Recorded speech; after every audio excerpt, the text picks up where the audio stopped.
আজকে আমাদের আলোচ্য বিষয় একটি বিশেষ line, if winter comes can spring be far behind. If winter comes can spring be far behind. Last line of Ode to the West Wind, written by P.B. Shelley. তাহলে if winter comes can spring be far behind? শীতকাল যদি আসে তাহলে বসন্ত কি অনেক পেছনে থাকতে পারে? রিটরিক কোশ্চেন। শীতকাল যদি আসে বা শীতকাল আসলে বসন্ত কি অনেক পিছনে বা দূরে থাকতে পারে? It is an example of rhetorical question. তার মানে শীতকাল যদি আসে তাহলে বসন্ত দূরে থাকতে পারে না, বসন্ত আসবে প্রাকৃতিক নিয়ম অনুযায়ী। শীতকাল আসলে অর্থাৎ কষ্টের দিন আসলে তাহলে স্প্রিং টাইম আসবে, অর্থাৎ সুখের দিন আসবে। The idea that after a period of difficulty or hardship,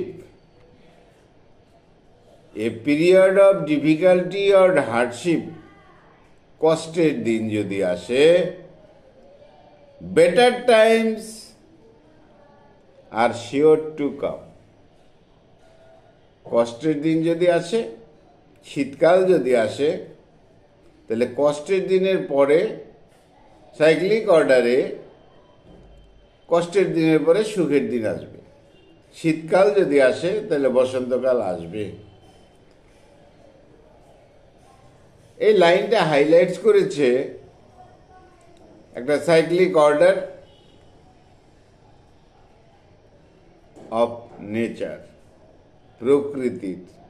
অর্থাৎ মানুষের জীবনটাও ঠিক এমনই। জীবনে যদি দুঃখ আসে, শীতকাল আসে, কষ্টের দিন আসে, তাহলে সাইক্লিক অর্ডারে চক্রাকারে আবার সুখের দিন আসবে। এই ধরনের একটা বিলিফ এখানে রয়েছে। তাহলে এই যে সেন্টেন্সটা, if winter comes can spring be far behind, প্রশ্নবোধক চিহ্ন রয়েছে। রিটরিক্যাল কোশ্চেন, এটা একটা কোশ্চেন রাখা হয়েছে যে শীতকাল যদি আসে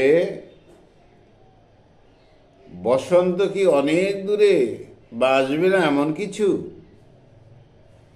প্রশ্নের মধ্যেই উত্তর রয়েছে, রিটরিক্যাল কোশ্চেন।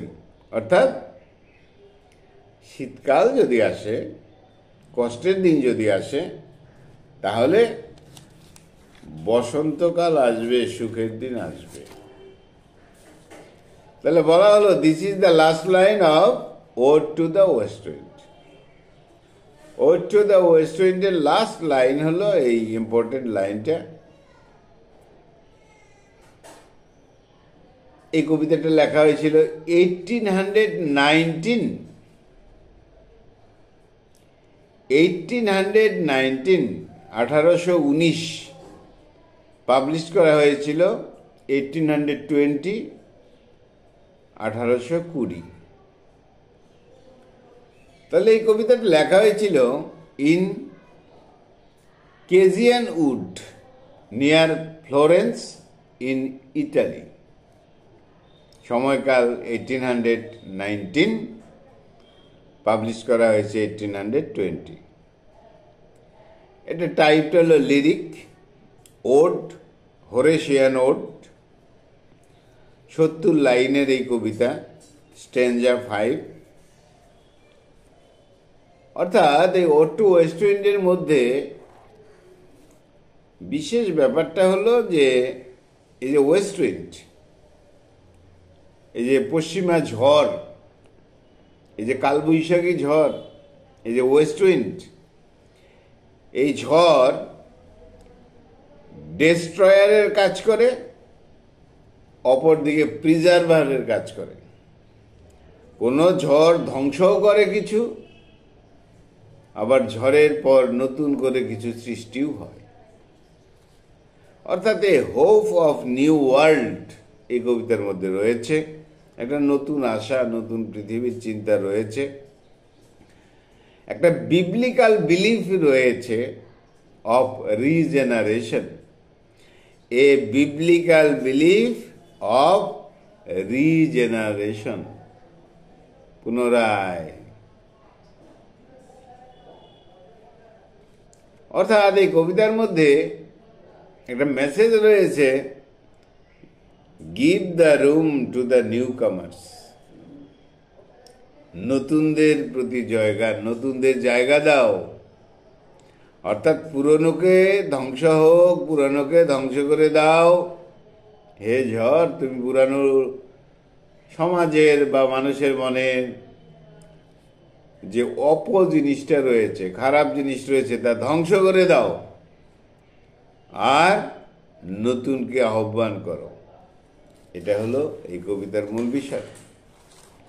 এখানে কবি একজন রিফর্মার হিসাবে দেখিয়েছেন নিজেকে, একজন অপটিমিস্ট, একজন আশাবাদী হিসাবে। পৃথিবীর নতুনকে এখানে আহ্বান করা হয়েছে আর পুরনোকে বিদায় দেওয়ার কথা বলা হয়েছে। আর এই কবিতার শেষ লাইনই হলো এটা, সমাজে পুরনো জিনিসকে বিদায় নেবে, নতুন আসবে। অর্থাৎ পরিবর্তনের জয়গান, পরিবর্তনের জয়গান। বলা হয় যে ফ্রান্স বিপ্লবের ভিত্তিতে লেখা হয়েছিল এই কবিতা, কিন্তু পরে এটা সার্বজনীন রূপ নিয়ে যায়। নতুন প্রাণ, নতুন চিন্তা, নতুন কল্পনা, নতুন আশা, নতুন সংস্কার, নতুন সমাজ, নতুনের সমাহার এই কবিতার মধ্যে আমরা পাই। যদি ধ্বংসের কথা রয়েছে, কিন্তু ধ্বংস করার পর সবকিছু নতুন হিসাবে আসবে। এই পৃথিবীতে, এই সমাজে, এই মানব জীবনে, এই প্রকৃতিতে, সব জায়গায় নতুন নতুন নতুন। বলা হয়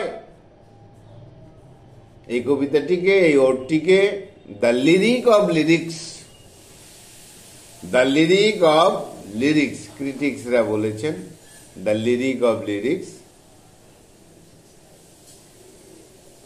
জীবন, প্রকৃতি, সমাজ এখন জীর্ণ হয়ে গেছে, এর ধ্বংস হবে, হওয়া উচিত, আর নতুন আসবে।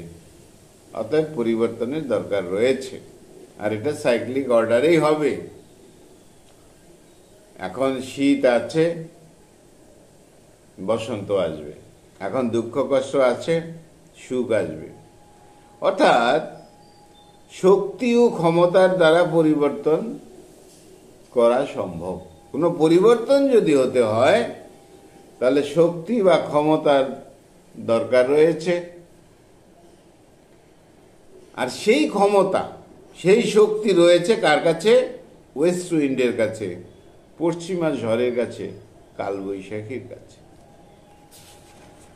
সুন্দর ভাবে তাহলে আমাদের একটি বিশেষ line, O wind, if winter comes can spring be far behind.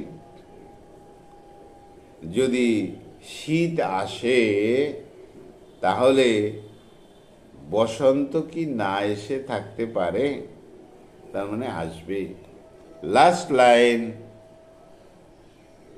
of the poem To the West Wind or Ode to the West Wind, written by P.B. Shelley. বন্ধুরা খুব ভালো থেকো, আমার চ্যানেলটা সাবস্ক্রাইব করো। Thank you.